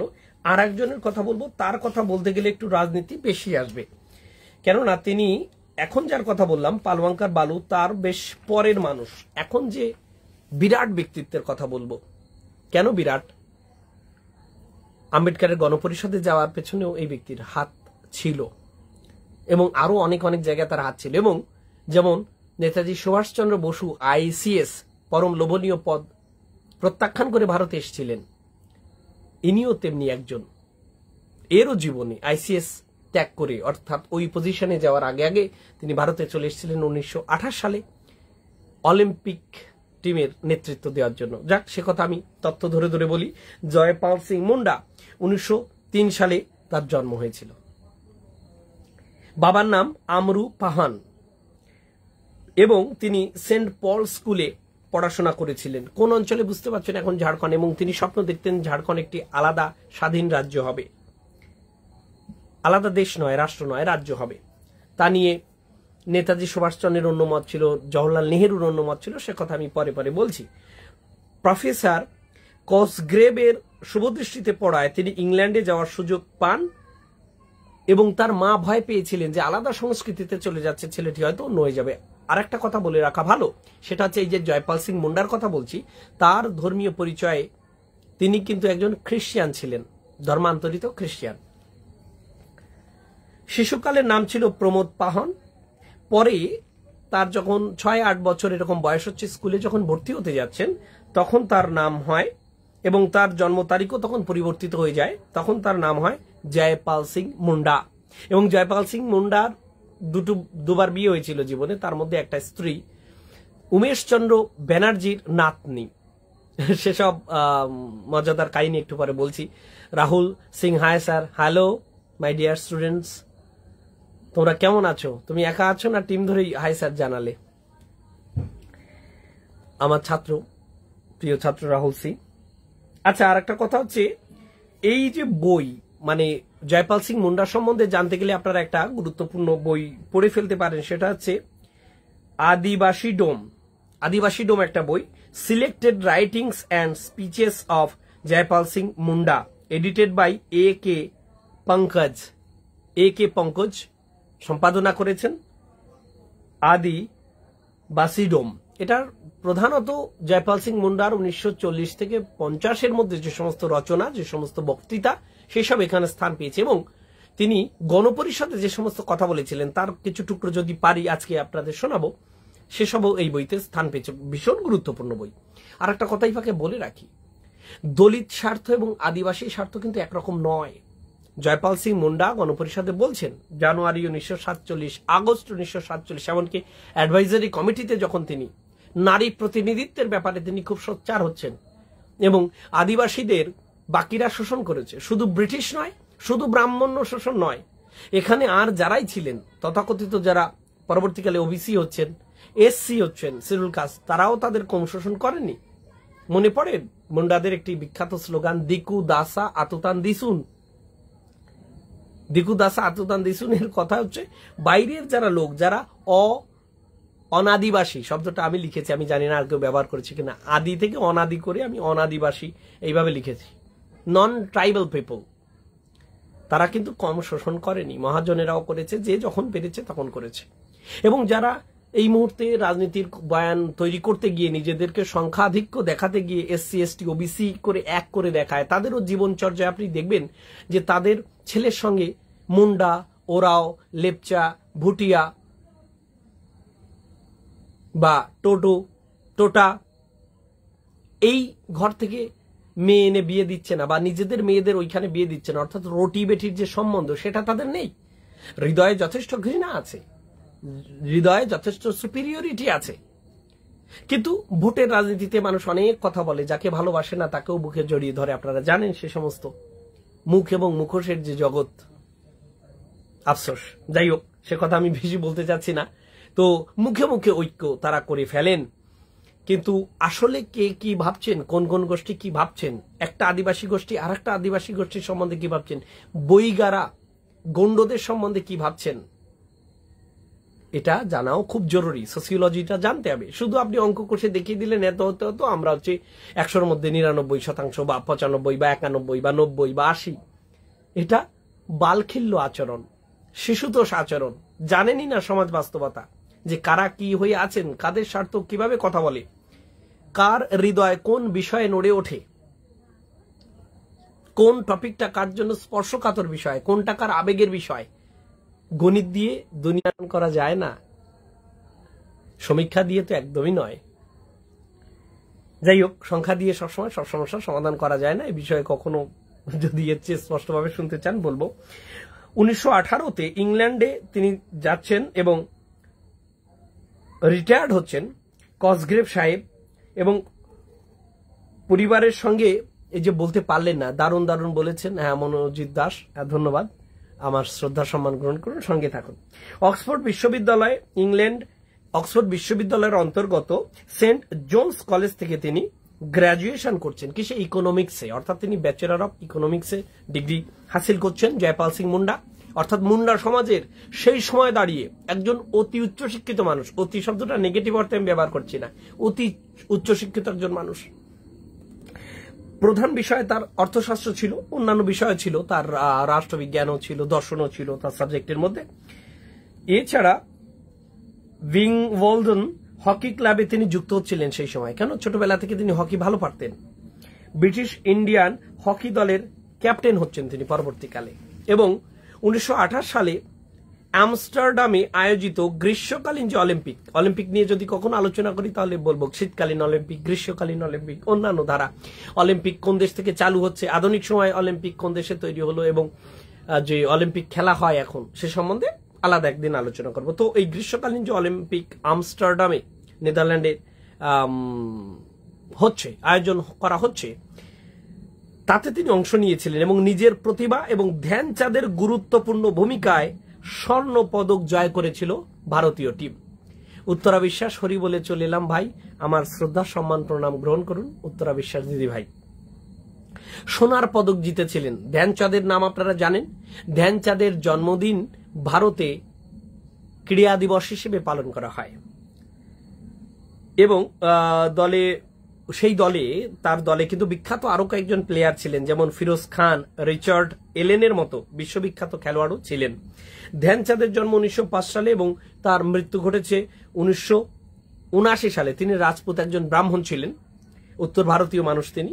পরপর 3 অলিম্পিকে স্বর্ণ পদক জয় করেছিলেন ধ্যানচাঁদ। হকির জাদুকর বলা হয় ধ্যানচাঁদকে। 1928 সালে আমস্টারডাম হকিতে, 1932 সালে লস অ্যাঞ্জেলস আমেরিকার হকিতে এবং 1936 সালে বার্লিন অলিম্পিক অর্থাৎ জার্মানি করা হয়েছিল, যে পরপর 3 বছর হ্যাট্রিক করলেন, স্বর্ণপদকে ভূষিত হলেন তিনি। খুব ভালো লাগে আমার ভাইয়ের মুখে আলোচনা শুনলে, সত্যি মনটা ভরে যায়। জয় হরিবোল। হ্যাঁ হরিবোল। উত্তরা দিদি ভাই সঙ্গে থাকুন।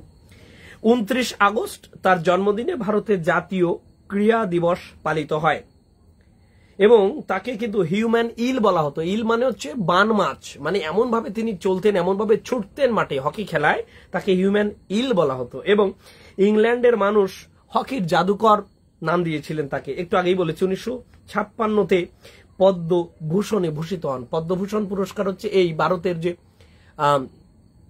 পদ্মশ্রী, পদ্মভূষণ, পদ্মবিভূষণ, ভারতরত্ন, বা উপর থেকে নিচে যদি বলি বেসামরিক যে সম্মান আছে, সামরিকভাবে অর্থাৎ যারা যোদ্ধা, যারা মিলিটারি, যারা অফিসার সামরিক বিভাগে আছেন, তাদের পুরস্কারটা একটু আলাদা। কিন্তু বাকি যে সমস্ত মানুষ সিভিল অ্যাওয়ার্ড যেগুলো আছে, ভারতরত্ন সর্বোচ্চ ভারতের সম্মান, তারপরে পুরস্কার পদ্মবিভূষণ, তারপরে পদ্মভূষণ, তারপরে পদ্মশ্রী। তো তিনি পদ্মভূষণ পুরস্কারের 3য় বেসামরিক সর্বোচ্চ সম্মান ভারতের 1956 সালে সেটা তিনি পাচ্ছেন। ধ্যানচাঁদ, মেজর ধ্যানচাঁদের কথা বলছি। রাজপুত ব্রাহ্মণ পরিবারের ছেলে, একটু আগেই বলেছি, এবং আইসিএস এর জন্য প্রস্তুতি নিচ্ছিলেন জয়পাল সিং মুন্ডা। সেইটা তিনি ত্যাগ করে ইংল্যান্ড থেকে চলে আসেন ভারতে। যখন তিনি অলিম্পিকের জন্য ছুটি পাচ্ছিলেন না আবেদন করেও, তখন তিনি আইসিএস ত্যাগ করে, সেই প্রস্তুতি ত্যাগ করে তিনি অলিম্পিকের জন্য ভারতে চলে আসলেন দেশ সেবার জন্য। সিএস অফিসার যদি তিনি হতেন, তার জীবন অনেক সুন্দর হতে পারত, রূপোর থালার সমাজ সোনার চামচ তার হতে পারত। কিন্তু ভারতের যে গৌরব দান, যে গৌরব আগে কখনো লাভ করেনি, এবং এশিয়া ভূখণ্ডে প্রথম এই যে হকিতে স্বর্ণ জয় করলো যে দেশ, সেটা ভারত। ভারতের ক্যাপ্টেন ছিলেন জয়পাল সিং মুন্ডা। খুব কি শুনেছেন এর কথা, এই আদিবাসী ছেলেটার কথা? খুব আলোচনা হয় কি রঞ্জি ট্রফি নিয়ে যেমন হয়, বা অন্যান্য কিছু নিয়ে যেমন হয়, অন্যান্য ট্রফি নিয়ে বা অন্যান্য মহাপুরুষদের নিয়ে সম্ভবত শোনেননি। জয় হরি বল। খুব সুন্দর গুরুত্বপূর্ণ আলোচনা হচ্ছে, তবে এই আলোচনা আমাদের বাংলাদেশের জন্য এতটা গুরুত্ব না। ধন্যবাদ দাদা। হ্যাঁ, এক একটা দেশের এক একটা সিনারিও, এক একটা পরিস্থিতি, কখনো আপনাদের বিষয় বলা হবে। এখন আমার বিষয়টা একটু গুছিয়ে নিই। 1939 সালে কি করছে, অ্যাচিমোটো গোল্ড কোস্টে প্রিন্স অফ ওয়েলস কলেজে শিক্ষক হয়ে যোগদান করেন। তাহলে কেন তিনি চলে যেতে হলো তাকে, এত বড় একজন খেলোয়াড় হয়ে? সেই সময় যে টিমের ম্যানেজার ছিল, তাদের সঙ্গে তার বনিবনা হচ্ছিল না, যার জন্য 29-এ তিনি দেখবেন কলকাতায় চলে আসছেন। এরপরে বলছি সে তত্ত্ব 28-এ খেলার পর, এবং এই সময় তিনি ঘানাতে চলে যাচ্ছেন। ঘানা মানে আফ্রিকার একটি দেশ। গোল্ড কোস্ট কেন? ওই সমস্ত জায়গা থেকে স্বর্ণ উত্তোলিত করতো ইউরোপীয়রা, বিভিন্ন ইউরোপীয় দেশ, জার্মান ছিল তার মধ্যে, ফ্রান্স ছিল তার, এখনো ফ্রান্সের বিভিন্ন কলোনি আছে, কিছু নামে কিছু বেনামে আফ্রিকাতে আছে। ব্রিটিশ কলোনি তুলনায় ফ্রেঞ্চ কলোনি বেশি আছে, মানে ব্যাপক ব্যাপার, কিন্তু সারা বিশ্বে চলেছিল, এখনো চলে অন্য নামে, বেনামে আর কি। সেখানে তিনি শিক্ষক হয়ে যোগদান করছিলেন ঘানাতে। এরপরে আরো কিছু তথ্য আমি বলবো। 1937-এ ভারতে ফিরে আসেন তিনি, ওখানে 34 থেকে 37, 3 বছর পর ছত্তিশগড়ের রায়পুরে, ছত্তিশগড়ের রাজধানী একটা রাজ্য, মধ্যপ্রদেশ থেকে আলাদা হয়ে একটি রাজ্য তৈরি হয়েছে ভারতে।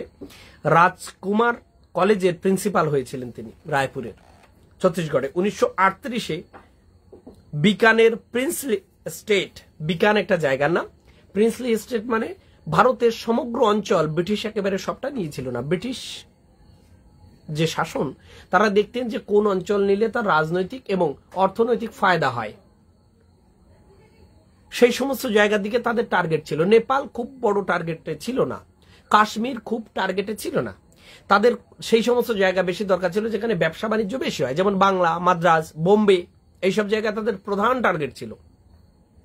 তারপরে এ দেশের রাজনৈতিক ক্ষমতা টিকিয়ে রাখার জন্য যে জনবহুল অঞ্চলগুলো ছিল, যেখান থেকে রেভিনিউ আসে, ট্যাক্স আসে, শাসন শোষণ মজবুত হয়, সেই সব জায়গায় তাদের লক্ষ্য ছিল বেশি। তো এর মধ্যে কিছু কিছু রাজন্য বর্গের আলাদা আলাদা ছোট ছোট রাজ্য ছিল, যেমন যে কোচবিহার, ভারতের যখন স্বাধীন হচ্ছে তখন পশ্চিমবঙ্গ বা ভারতের সঙ্গে কোচবিহার ছিল না, পরবর্তীকালে যুক্ত হয়েছে। এরকম ছোট ছোট ছোট ছোট অনেক প্রিন্সলি স্টেট, এ বিষয়ে বিতর্ক থাকলেও প্রায় 550-55-ও বেশি আলাদা রাজ্য ছিল, এবং তাদেরকে অনেক লোভ দিয়ে, কাউকে ভয় দিয়ে, কাউকে উপহারের দ্বারা প্রলোভিত করে ভারতীয় ইউনিয়নে যুক্ত করা হয়েছিল সেই সময়। প্রিন্সলি স্টেটের মধ্যে বড় বড় নাম ছিল জুনাগড়, তারপরে ছিল হায়দ্রাবাদ, এই সমস্ত জায়গাগুলো কিন্তু আলাদা রাজ্য ছিল, স্বাধীন রাজ্য, ব্রিটিশের সরাসরি তারা আন্ডারে ছিল না, যদিও ব্রিটিশ রেসিডেন্টের একটা ব্যাপার ছিল সেই সময়। যাই হোক, এরপরে হচ্ছে মাল্টি ন্যাশনাল কোম্পানিতে, সেই সময় একটা বিখ্যাত তেল কোম্পানি, তাদের শোষণে এটা রাষ্ট্র ভেঙে পড়েছিল আফ্রিকায়, সে আলোচনা আলাদা করব। বুরমা শেল, BURMAHSHELL, আপনারা সার্চ করলেই পেয়ে যাবেন এই বিষয়ে। এ সিনিয়র অফিসারের পদে তিনি চাকরি করছেন এবং তার মাইনে ছিল সেই সময় মাসে 750 পাউন্ড, অকল্পনীয়, বিরাট একটা মাইনে। এটা ভারতীয়দের পক্ষে তো ভাবাই যায় না। তার মধ্যে আদিবাসী মানুষ। 1938 ডিসেম্বরে তিনি রাঁচি ও পাটনা পরিদর্শন করেন, ঘুরে দেখেন। 1938 মনে করুন 1937 গুরুচাঁদ ঠাকুরের নিধন হচ্ছে বা তিনি লীলাসাঙ্গ করছেন, যাই বলুন না কেন। তো 1938 ডিসেম্বরে তিনি রাঁচি ও পাটনা বর্তমান বিহারের রাজধানী আর রাঁচি বর্তমান ঝাড়খণ্ডের রাজধানী, সেটা পরিদর্শন করেন এবং তার মানুষের, সুজিত বিশ্বাস, জয় হরিবল, হরিবল, সঙ্গে থাকুন। উত্তরা, বাহ, খুব সুন্দর খুব সুন্দর, হ্যাঁ উত্তরা বিশ্বাস দিদি ভাই, ধন্যবাদ। তো তার মানুষ যারা, আদিবাসী মানুষ যারা, দলিত ঠিক নয়, এখানে আদিবাসীদের কথা আমি জোর দিয়ে বলছি। দলিতদের জন্য অনেক চেয়ে এসসিদের মধ্যে অনেক লিডার তৈরি হয়ে গেছে, অল ইন্ডিয়া ডিপ্রেসড ক্লাসেস, তারা রাজনৈতিকভাবে দর কষাকষি করছেন। 1932 হয়েছে, এর আগেও হয়েছে, কিন্তু আদিবাসীদের মধ্যে এইরকম নেতা নেই রাজনৈতিকভাবে। এর আগে লড়াই করেছেন, সিধু কানুর পিরিয়ড মনে করুন, সিধু কানু কোন সময়? 1855 সালে, মহাবিদ্রোহের আগে। আবার 1899 সাল নাগাদ বিরসা মুন্ডা, তিনি বিরসা সমাজের মানুষ, তারা ভিল সমাজের মানুষ, সিধু কানু। এইরকম বেশ কয়েকটা নাম আপনাদের হাতে উঠে আসতে পারে, কিন্তু রাজনৈতিকভাবে দর কষাকষি, প্রতিনিধিত্বমূলক যে রাজনীতি, এই যে আধুনিক ভারত যে নির্মীয়মান আধুনিক রাজনীতিতে আদিবাসীদের অধিকার, দাবি দাবা কি হবে সেই বিষয়ে সচেতনতা ছিল না। এই জায়গায় একজন বড় জ্যোতিষ্ক, বড় নক্ষত্র ছিলেন জয়পাল সিং মুন্ডা। তিনি দেখছেন তার মানুষদের কেউ গোনে না। দেখুন, খেয়াল করে, ভারতের যত শোষণ হয়েছে, বাইরে থেকে যত আক্রমণ, যাই হোক, সবচেয়ে চাপটা কার উপর গিয়ে পড়ে? আদিবাসীদের উপর গিয়ে পড়ে। সে ইউরোপের থেকে আসুক, মধ্যপ্রাচ্য থেকে আসুক, আরব থেকে আসুক, গ্রিক থেকে আসুক, এই যে নানা রকম চাপ গিয়ে কোথায় পড়ে? সর্বনিম্ন স্তরে গিয়ে পড়ে। যারা বনবাসী, যারা জঙ্গলি কথাটা আমি তার সম্মানার্থেই বললাম, কেন তিনি নিজেই কনস্টিটিউয়েন্ট অ্যাসেম্বলিতে, গণপরিষদে বলছেন যে তিনি গর্বিত, তার এই আইডেন্টিটি নিয়ে তিনি মোটেই লজ্জিত নন জঙ্গলি হিসেবে, জঙ্গলে বাস করেন বলে। তার মানুষ দুর্দশা অত্যাচার দেখে তিনি রাজনীতিতে আসার ইচ্ছা পোষণ করতে শুরু করলেন, জয়পাল সিং মুন্ডা। এর আগে নয়, 1938-এ 20 জানুয়ারি 1939-এ রাজনীতিতে তিনি প্রবেশ করেন এবং তিনি গঠন করেন একটি দল, সেই দলের নাম আদিবাসী মহাসভা। পরবর্তীকালে এই দলই হবে ঝাড়খণ্ড পার্টি। এই ঝাড়খণ্ড পার্টি আবার পরবর্তীকালে কংগ্রেসে যুক্ত হয়ে যাবে। আবার জয়পাল সিং মুন্ডার রাজনীতি 1963 সালের পরে অন্য হয়ে যাবে। আমি বলছি, এই মানুষ লোকসভায় বেশ কয়েকবার, কমপক্ষে 3 বার এমপি হয়েছিলেন। অনেক অজানা তথ্য উঠে আসছে। ধন্যবাদ সজল আওলাদার দাদা ভাই, সঙ্গে থাকবেন, ছড়িয়ে দেবেন আলোচনাটা, যাতে আরো বেশি মানুষ শুনতে পারে, জানতে পারে, যদি মনে হয় যে এটা গুরুত্বপূর্ণ আলোচনা আপনাদের কাছে। তবেই 1940-এ রামগড় কংগ্রেস অধিবেশনে সুভাষচন্দ্রের সঙ্গে মত বিনিময় করেন জয়পাল সিং মুন্ডা। আপনারা জানেন তখন কংগ্রেস থেকে একঘরে গেছেন রীতিমতো, বিশেষ করে বল্লভভাই পন্থ বলে একজন ছিলেন। এছাড়া আমাদের গান্ধীজি, আরো একজন আছেন তার সঙ্গে, গান্ধীজি ছিলেন, বল্লভ পন্থ ছিলেন, আর একজন আছেন প্যাটেল, বল্লভভাই প্যাটেল, বিঠ্ঠল ভাই প্যাটেল নন, তিনি আলাদা। বিঠ্ঠল ভাইয়ের সঙ্গে নেতাজির ধরম মহরম বেশি ছিল এবং কেসাকেসি হয়েছিল একবার, মানে সুভাষচন্দ্রের বিরুদ্ধে কেস করেছিলেন একবার বল্লভভাই প্যাটেল। বিঠ্ঠল ভাই প্যাটেলের ভাই, বিঠ্ঠল ভাই প্যাটেল ছিলেন বল্লভভাই প্যাটেলের দাদা। জয় হরি, জয় বাবা হরিচাঁদ গুরুচাঁদ, জয় তারক, জয় পাগল, জয় হরি বল উত্তরা বিশ্বাস দিদি। অসাধারণ পরিবেশন, খুব ভালো হচ্ছে লাইভ অনুষ্ঠান। হ্যাঁ ধন্যবাদ দিদি। এই শেষ হয়ে এসছে প্রায় আলোচনা। তো সেখানে তিনি নেতাজিকে বলেছিলেন যে ঝাড়খণ্ডকে, এই যে অঞ্চলটাকে ঘিরে আলাদা রাজ্য হলে ভালো হয়, যেখানে আদিবাসীদের স্বার্থ রক্ষিত হবে এবং বাইরে থেকে আসা মানুষ, আপনারা এসসি এসটি ওবিসি বললেও হবে না, তো এসটির উপরেই চাপটা গিয়ে পড়ে। আপনি মুখে বলছেন এসসি শিডিউল কাস্ট, কিন্তু যারা বনবাসী, যারা আদিবাসী, যাদের ভূমি ছাড়া, জল জঙ্গল জমিন ছাড়া কিছু বোঝে না, তাদের আধুনিক প্রযুক্তি নেই, আধুনিক বিদ্যা নেই, আধুনিক রাজনীতির আলো যাদের মধ্যে পৌঁছায়নি, তারা যেখানেই যাবে, যে ব্যক্তি প্রিভিলেজড, সে ব্যক্তি যখন আন্ডার প্রিভিলেজড একজন মানুষের সঙ্গে বন্ধুত্ব করে, নামে বন্ধুত্ব হলেও সেটা আসলে হয় একটা অধীনতামূলক মিত্রতার চুক্তি। শক্তিশালীর সঙ্গে দুর্বলের কখনো সম্মানের সঙ্গে, সম্মান অর্থাৎ সম্যক মান, সমমান এই অর্থে আমি বলছি না, দুইজনেরই সমমান হতে হবে এমন নয়, সম্যক মান, যতটুকু মান দেওয়া উচিত, হওয়া উচিত, ঔচিত্য বোধে ততটুকু মান থাকে না। যতই মুখে মুখে বন্ধুত্ব করা হোক না কেন, যে শক্তিশালী, যে একটু বড়, সেই মাৎসন্যায় মানে মৎস্যদের মধ্যে যে নীতি, এখানে ন্যায় মানে বিচার, এই ন্যায় শব্দটা কিন্তু ভারতীয় যে ন্যায় শাস্ত্র সেই ন্যায়ের শব্দ। ন্যায় মানে বিশ্লেষণ, বিচার বিশ্লেষণ, তর্ক, লজিক শাস্ত্র। নব্য ন্যায়কে বলে নিওলজিক, এই সাবজেক্টের নাম। এসব বলবো রঘুনাথ শিরোমণির কথা যখন বলতে যাব, নদিয়াতে যখন ঢুকবো আমাদের আলোচনায় ইতিহাসে, তখন বলবো। তো বারবার এই জয়পাল সিং মুন্ডা তিনি কিন্তু সোচ্চার ছিলেন যে এখানকার যারা ওবিসি বা এসসি, পরবর্তীকালে আপনারা উচ্চবর্ণের হিন্দুদের যদি বাদও দিয়ে দেন, ব্রিটিশকে বাদও দিয়ে দেন, অ্যাংলো ইন্ডিয়ানদের বাদও দিয়ে দেন, মিশনারি খ্রিস্টানদের বাদও দিয়ে দেন, তারপরে এরা যারা ভাই ভাই করতে যাচ্ছে তারাও কিন্তু এদের শোষণ করবে। অর্থাৎ প্রত্যেক যারা লিডার হন, যারা যে সমাজে থাকেন, তারা তার শ্রেণীর যে চরিত্র সেখান থেকে বেরোতে পারেন না, সেই সমাজের সেই চরিত্র থেকে বেরোতে পারেন না। ডক্টর আম্বেদকর তারাও লজ্জিত হচ্ছেন যখন তিনি পার্লামেন্টে গিয়ে কথা বলছেন, একটু পরেই সেসব কথা বলবো, যে আদিবাসীদের থেকে আরো প্রতিনিধি হওয়ার কথা, তারা কোথায়? বিশেষ করে আদিবাসী নারীদের অবস্থান কি হবে আগামী ভারতে, এই গণপরিষদে তাদের অবস্থান কি? আপনারা নিজেরাই তো হয়ে গেলে হলো না, এসসি এসটি ওবিসিদের নেতা নিজেরা হচ্ছেন, ওদের কাছে জিজ্ঞেস করেছেন ওদের মতামত কি, ওরা কি বোঝে, কি চায়? গন্ডদের কাছে, ওরাওয়ের কাছে, মুন্ডার কাছে, লেপচার কাছে, ভুটিয়ার কাছে, টোটোর কাছে, বইগার কাছে জিজ্ঞেস করেননি। আপনি ধরেই নিচ্ছেন, কংগ্রেস যেমন ধরেই নিচ্ছেন যে সমস্ত ভারতবাসীর প্রতিনিধি আমি বা আমরা, মুসলিম লীগ যেমন ধরেই নিচ্ছে ভারতের সমস্ত মুসলমান, সে যে স্তরেরই হোক, আমরা তার তাবেদার, আমরা তার মাতব্বর, ঠিক একইভাবে এ সমাজের অনেক মানুষ তারা ধরেই নিচ্ছেন যেন আমরা সর্বভারতীয়, সর্বহারার, দলিত পতিত বঞ্চিতদের আমরা বোধহয় লিডার, আমরা বোধহয় নেতা, আমরা যা বলবো সেটাই ঠিক। কিন্তু তাদের সঙ্গে চুক্তিটা ছিল না। তাদের সঙ্গে কথাবার্তা ভালোই হচ্ছে, প্রভুদের সঙ্গে, ইংরেজদের সঙ্গে, উচ্চবর্ণের হিন্দুদের সঙ্গে দর কষাকষি ঠিকই আছে, কিন্তু যে যার থেকে পিছিয়ে তার সঙ্গে কথা বলা হচ্ছে না, তাকে আপনি সম্মান দিচ্ছেন না। একটা উদাহরণ আপনি খুঁজে আমাকে দেখাতে পারবেন না। আফসোস, দুঃখ হলেও এটাই সত্য। নাম ধরছি না কেন, যাদের নাম বলবো তাদের সবাইকেই আমি সম্মান করি, শ্রদ্ধা করি, সবাইকেই করি, কিন্তু এটা ঐতিহাসিক একটা গন্ডগোল, একটা সমস্যা। সজল হাওলাদার একদম ধন্যবাদ দাদা ভাই।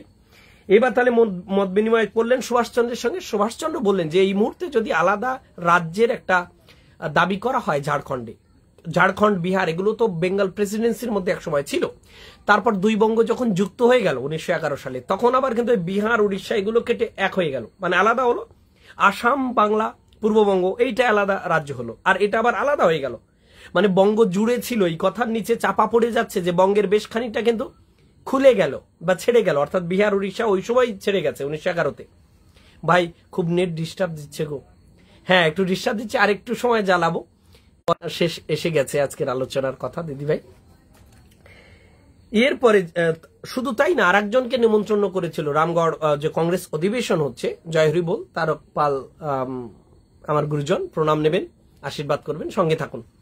রামগড় যে সেশন হচ্ছে, কনফারেন্স হচ্ছে কংগ্রেসের, সেখানে জওহরলাল নেহেরুকেও আসতে বললেন রাঁচি ওই অঞ্চলে, 30 কিলোমিটার সম্ভবত দূর হবে যেখানে ওনাদের অধিবেশন হয়েছে। নেহেরুকে এসে দেখে যেতে বললেন যে এইখানকার পরিস্থিতি কি। কে বলছেন? জয়পাল সিং মুন্ডা, উচ্চশিক্ষিত মানুষ। কিন্তু বহু মানুষ তার জন্য অপেক্ষা করেছিল। জয়পাল সিং মুন্ডা বলছেন প্রায় 60,000 মানুষ অপেক্ষা করেছিলেন আপনার জন্য, কিন্তু নেহেরু এলেন না। হয়তো ওনার ব্যস্ততা ছিলেন। ঠিক এইভাবে কথাগুলোই বলছেন তিনি গণপরিষদে যখন অ্যাডভাইজারি কমিটির নাম ঘোষণা হয়েছে। জয় হরি বল উত্তরা বিশ্বাস দিদিভাই, জয় হরি বল, প্রণাম। গৌতম চন্দ্র দাদাভাই প্রণাম, সঙ্গে থাকুন। এবং সুভাষচন্দ্র এর মন্দ পরিণাম সম্বন্ধে সচেতন করলে পরিস্থিতিকে লক্ষ্য রেখে সুভাষচন্দ্র বললেন যে এই মুহূর্তে এই দাবি করা যাবে না, কেন তখন বেঙ্গল একটা Province, United Province, Uttar Pradesh ইত্যাদি ওই অঞ্চলকে কেন্দ্র করে, সেন্ট্রাল প্রভিন্স ছিল, অন্যান্য প্রভিন্স ছিল, ফ্রন্টিয়ার প্রভিন্স ছিল, উত্তর পূর্বতে, উত্তর পশ্চিমে, এগুলো তো ছিল, রাজপুতানা ছিল। 1949 সালে আদিবাসী মহাসভার নতুন নাম হয় ঝাড়খণ্ড পার্টি নামে। ঝাড়খণ্ড পার্টি আমি আগেই বলেছি। এই ঝাড়খণ্ড পার্টি আবার পরবর্তীকালে বিলয় হবে কংগ্রেসের সঙ্গে পরে। ছোট নাগপুরের আদিবাসী মানুষজন তাকে মারাং গোমকে বলে সম্মান করেন, যেমন ধরতিয়াবা বলে সম্মান করা হয় বিরসা মুন্ডাকে। বিরসা মুন্ডাকে ধরতিয়াবা মানে father of the world, father of the কি বলবো, এই দুনিয়া, পৃথিবী। ধরতিয়াবা, এই ধরিত্রীর বাবা তুমি, জগৎ পিতা সেই অর্থে, জ্ঞানদাতা জগৎ পিতা, যে অর্থে গুরুচাঁদকেও জগৎ পিতা বলেছেন অশ্বিনী, সেই অর্থে মুন্ডা জনগোষ্ঠীর মানুষেরা বিরসা মুন্ডাকে ধরতিয়াবা বলেছেন। ঠিক একইভাবে মারাং গোমকে মহান নেতা বলেছেন, গ্রেট লিডার। কাকে বলছেন? জয়পাল সিং মুন্ডাকে। বলার কারণও আছে, 5 বার সাংসদ হন তিনি। আগের বার আমি বোধহয় 3 বার বলছিলাম, 5 বার তিনি সাংসদ হন। সংবিধান সভায় তিনি যোগদান করেছিলেন। 20 মার্চ 1970 সালে তার মৃত্যু হয় 68 বছর বয়সে। তিনি এমপি ছিলেন, লোকসভার সদস্য ছিলেন। টিম ম্যানেজারের সিদ্ধান্তের জন্য তিনি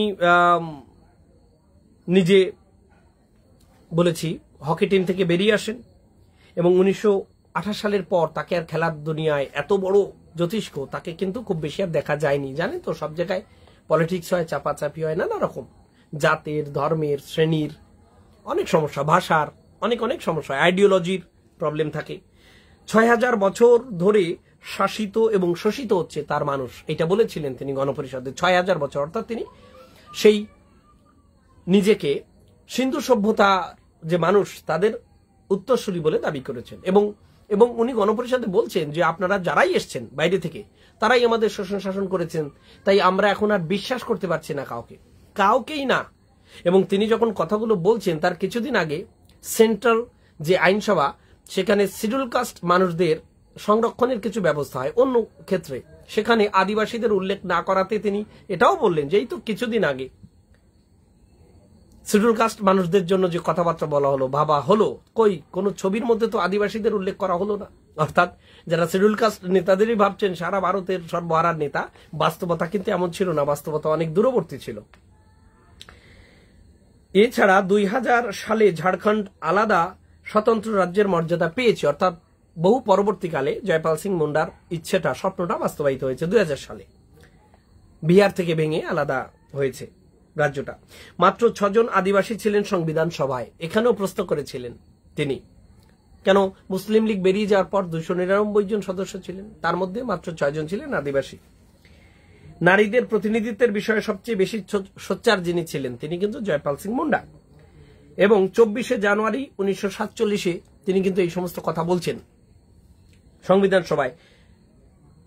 1585 জন প্রাদেশিক আইনসভায় যখন এমএলএ নির্বাচিত হলো, 1585 জন, তখন মাত্র 24 জন আদিবাসী ছিলেন। এটা কোন সময়কার কথা বলছি? ভারত শাসন আইনের পরবর্তীকালে যে নির্বাচন হলো সারা ভারতে, বিভিন্ন প্রদেশে আইনসভা গঠিত হলো, সেখানে 1585 জন ভারতীয় বলাও ঠিক হবে না, কেন এখানে অ্যাংলো ইন্ডিয়ান ইত্যাদি ইত্যাদিও ছিল। তো 1585 জনের মধ্যে আদিবাসী ছিলেন মাত্র 24 জন।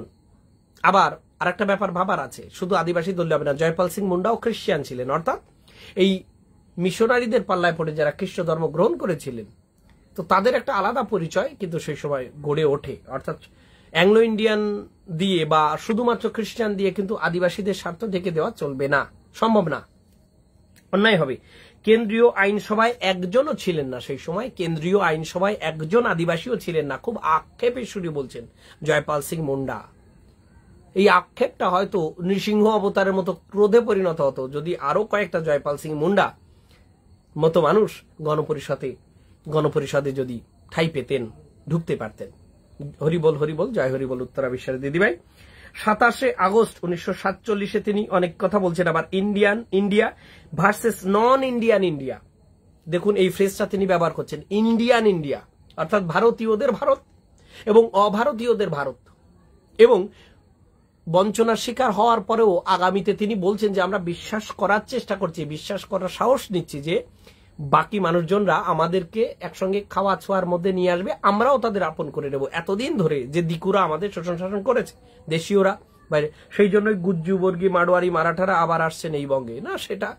আর সেই জন্য গুজ্জু বর্গী তো বুঝলাম, বর্গীয় বুঝলাম, গুজ্জুও বুঝলাম, মারোয়ারি বুঝলাম, মারাঠা বুঝলাম, কিন্তু বঙ্গের যে সমস্ত পুঙ্গব ছিলেন তাদের অবস্থা কি? উমেশচন্দ্র ব্যানার্জি থেকে শুরু করে, সুরেন্দ্রনাথ থেকে শুরু করে, নেতাজি সুভাষচন্দ্র থেকে শুরু করে, বিপিনচন্দ্র পাল থেকে শুরু করে আরো যারা ছিল, তাদের অবস্থানও কি এই ক্ষেত্রে খুব ওই গুজ্জু, বর্গী, তথাকথিত মারোয়ারি, মারাঠাদের চেয়ে উল্টো রকম কিছু ছিল? মনোজিৎ দাস দাদাভাই, খুব উল্টো রকম কিছু ছিল কি? একটু ভেবে দেখুন তো, ইতিহাসের দিকে একটু তাকিয়ে দেখুন। চিত্তরঞ্জন দাস থেকে শুরু করে আরো যারা এই আদিবাসীদের সম্বন্ধে তাদের নীতি বা তাদের কথাবার্তা বোঝাপড়া কি ছিল, রাজনৈতিক বোঝাপড়া কি ছিল? নাকি গণনার মধ্যেই ধরতেন না বঙ্গপুঙ্গবেরাও? মাত্র কিছুদিন আগে, দেখুন এই কথাই বলছে, মাত্র কিছুদিন আগে ভারত সরকার ঘোষণা করলো বিশেষ পলিসি নির্মাণের জন্য কেন্দ্রীয় সরকারের এসসি স্থান পাবে, শিডিউল কাস্ট স্থান পাবে। চরম দুঃখের সঙ্গে জানাই সবচেয়ে প্রয়োজন যাদের, সেই আদিবাসী সমাজ। এই ঘোষণার যে চিত্র তার সিনারিওর সম্পূর্ণ বাইরে। তিনি 4 বার লোকসভার সদস্য হন কুণ্ঠি থেকে। কুণ্ঠিটা আছে, তিনি 1952 থেকে 1970 পর্যন্ত 4 বার লোকসভার সদস্য হিসেবে নির্বাচিত হয়েছিলেন। 1963 থেকে কংগ্রেস দলের হয়েও তিনি যান, আর কি লোকসভায় যান। ছিল না বললেই চলে, হ্যাঁ ছিল না বললেই চলে, ছিল না। বাঙালিদের প্রতি আপনি বিশেষ কৃপা বর্ষণ করছেন দেখছি এক্ষেত্রে। 1963 থেকে কংগ্রেস দলের হয়ে তিনি কিন্তু যাচ্ছেন লোকসভায়। আদিবাসীদের জন্য আলাদা হোমল্যান্ড দাবি করেন মধ্য ভারতে আলাদা আদিবাসীদের জন্য ল্যান্ড দেয়া হোক, এই দাবি কিন্তু জয়পাল সিং মুন্ডার আমৃত্যু ছিল। তিনি মোহনবাগান ক্লাবের সংস্পর্শে এসে 1929 হকি দল তৈরি করেন। আগেই বলেছি 28-এর পরে তিনি আর ভারতীয় টিমে ছিলেন না। তিনি সেক্রেটারি অব বেঙ্গল হকি অ্যাসোসিয়েশনের পদ সামলেছিলেন এবং ইন্ডিয়ান স্পোর্টস কাউন্সিলের সদস্য হন। অনেক বড় মাপের মানুষ, তাকে নিয়ে আলোচনা হয় না, তার কাজ কাম কিছু কম নেই। আজকে আর সেসবে যাচ্ছি না, একটু ঝলক দিয়ে যাচ্ছি। 1931 তার ওয়েরফ্রেডের সঙ্গে বিয়ে। তারা দেবী উমেশচন্দ্র ব্যানার্জির নাতনি ছিলেন। উইয়েনফ্রেড নামটা WIENFRIED। তারা দেবী উমেশচন্দ্র ব্যানার্জির নাতনি, তিনি 2 বার বিবাহ করেছিলেন বলেছি। দ্বিতীয় স্ত্রী জাহানারা জয়রত্নম, তিনি শ্রীলঙ্কান একজন তামিল ICS অফিসারের মেয়ে ছিলেন দ্বিতীয় স্ত্রী। ছেলে পেলেও ছিল তার 2 সংসারেই। নাগাল্যান্ডের ওই স্থান ইন্ডিয়ান টেরিটরি হিসেবে রাজনৈতিক দর কষাকষি যখন চলছিল তখন জয়পাল সিং মুন্ডাও কথা বলছিলেন, কারণ নাগাল্যান্ড তো আর গোড়া থেকে ভারতের মধ্যে ছিল না। নাগাল্যান্ড ভারতের মধ্যে আসছে, তার পেছনে জওহরলাল নেহরুর একটা বিরাট অবদান আছে। এবং সিকিম যখন আসছে তখন ইন্দিরা গান্ধীর একটা বড় অবদান আছে, সেদিকে ঢুকছি না। কিন্তু এই যে নাগাল্যান্ডের অবস্থান কি হবে স্বাধীন ভারতে, এখনো কিন্তু নাগাল্যান্ডের কথা বলি, মণিপুরের কথা বলি, মিজোরামের কথা বলি, এই যে সমস্ত স্টেটগুলো আছে 7 সিস্টার্স, তারা কিন্তু স্পেশাল কিছু সুযোগ সুবিধা ভোগ করে। যেমন 370-এ জম্মু কাশ্মীর পাচ্ছিল, তেমনি 371 এবং অন্যান্য কিছু ধারা আছে। শুধু ওই 7 সিস্টার্স পায় তা না, ভারতের ভিতরেও কিছু রাজ্য, গুজরাটের কিছু অঞ্চল, উত্তরাখণ্ডের কিছু অঞ্চল, এছাড়া আরো অন্যান্য বেশ কিছু অঞ্চলের বেশ কিছু আলাদা রকম সুযোগ সুবিধা ভারতীয় সংবিধানে আছে, এখনো আছে। ইচ্ছা মতোই আপনি জায়গা কিনতে পারবেন না, ইচ্ছা মতোই আপনার স্বাধীনতা চালাতে পারবেন না সেখানে। অর্থাৎ সেখানে গিয়ে বাধা পাবে আর্টিকেল 19 এবং অন্যান্য বেশ কিছু ধারা। 1913 রাঁচির একটি স্টেডিয়ামের নাম তার নামে রাখা হয় এবং 1919 সালে ইন্দিরা গান্ধী ন্যাশনাল ট্রাইবাল ইউনিভার্সিটিতে সেটা ওপেন করা হয় প্রথম। লো বীর সেন্দ্রা অটোবায়োগ্রাফি অব জয়পাল সিং মুন্ডা, জয়পাল সিং মুন্ডার যে অটোবায়োগ্রাফি, এলো লো BIR বীর, সেন্দ্রা SENDRA সেন্দ্রা। আপনারা যারা আরো আগ্রহী, আরো ডিটেলস জানতে চান তার সম্বন্ধে এই বই সংগ্রহ করতে পারেন। 2004 সালে প্রকাশিত হয়েছে এবং আদিবাসীডম তার আর্টিকেলস এবং বিভিন্ন স্পিচেস যেগুলো তিনি দিয়েছেন 1940 থেকে 50-এর মধ্যে, সেইগুলো এডিট করে একটি বই প্রকাশিত হয় 2017 সালে। এই বইতে জয়পাল সিং মুন্ডার সম্বন্ধে বেশ কিছু কথা জানা যায়। আজকে আর বেশি বলবো না, যা তথ্য ছিল আমি বলেছি।